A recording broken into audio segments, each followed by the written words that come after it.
سيكون عشاق كرة القدم العربية على موعد مع مباراة مهمة وقوية تجمع بين الأهلي والدحيل في إطار منافسات الجولة الثانية من دور المجموعات ببطولة دوري أبطال آسيا للنخبة.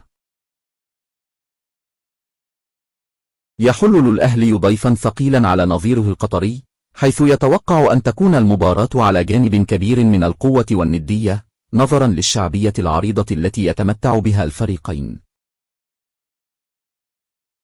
يدخل فريق الأهلي المباراة بقيادة المدير الفني ماتياس يسله بروح معنوية عالية، بعدما افتتح حامل اللقب مشواره في دوري أبطال آسيا للنخبة بفوز مهم على ناساف الأوزبكي، والتي انتهت ب4 أهداف مقابل هدفين.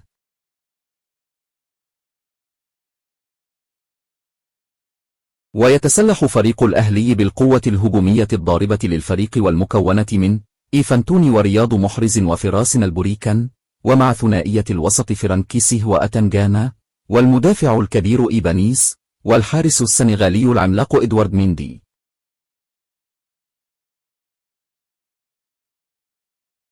القنوات الناقلة لمباراة الأهلي والدحيل.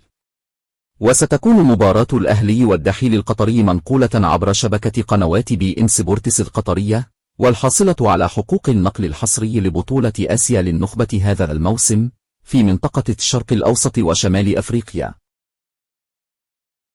موعد مباراة الأهلي والدحيل القطري.